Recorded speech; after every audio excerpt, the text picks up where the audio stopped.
Hello to all traders and welcome back to another market review brought to you by Orbex. So no surprises from the Fed in last night's Federal Reserve interest rate decision where they hiked the rate by another 25 basis points. The move was pretty much priced in already. Like I said, there's no surprises there. So the highest in 22 years it is now. So are we looking for a terminal rate just below 6%, or is there going to be any more moves to the upside as we enter in the last half of the year, going into Q3 now, and obviously going to Q4 by the end of the year? Are we going to see any more interest rate hikes? Well, the Fed Chair Jerome Powell did say that they'll do it by meeting basis, depending on the economic landscape, the outlook of the American picture. If they're heading for a recession, they might start moving rates around quite significantly. If inflation doesn't keep dipping back to 2% target that they want it to be, then we could see possibly more hikes. But, you know, we've seen a progressive dollar for most of 2022 when the Fed was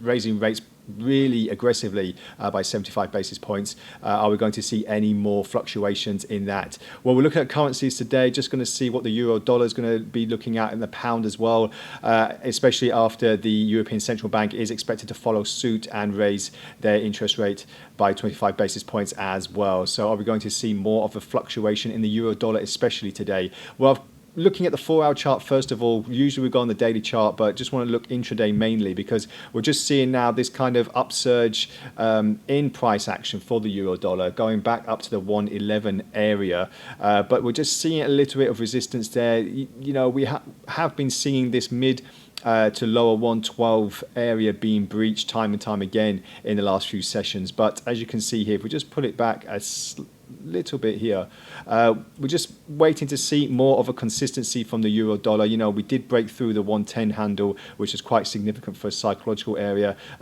which was roughly at the, well, not so long ago actually, but then we saw this V-shaped decline, recovery for bears especially. Now we're seeing a little bit of an uptick. So the consensus is pretty much that we will be testing this particular area again, which is roughly the lower region of the 110. If we do get another slight move higher, we could have another correction to the downside. There's really not too much in the way of divergences. You could say that this is a bullish divergence just waiting to happen, which we have seen just on this area here. But if we look on the 1-hour chart more significantly, we're just seeing more of an intraday picture because with the European Central Bank starting to follow suit with the Fed, and they were quite slow off the mark last year. They didn't aggressively raise rates like the Fed were doing, and they were a bit slow from doing it as well.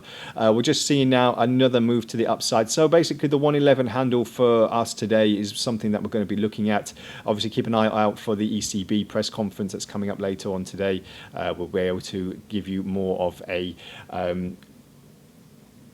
look into what's actually been going on and what the results are for that particular press conference later on our Telegram channel. Just want to take a quick look at cable as well. We haven't really looked at cable for a couple of weeks because we wanted to see where this next move was going. So pretty much like the euro dollar, we saw this V-shaped decline and now we're seeing a bit of a pickup. So pretty much like the euro dollar, we're just waiting for another move to the upside, possibly to the 130 psychological handle, and then excuse me, and then possibly a move lower to test these particular regions again. So as I said, all eyes on the European Central Bank. We're looking at the Bank of Japan as well. They're not really, on Friday morning, they're not really looking to move rates so much, trying to keep their lower for longer rhetoric in their economy. So they're not really seeing moves in that dynamic. However, we'll look on the dollar yen on the next time around just to see where we're moving to as well. But for now, just keep an eye on the currencies today.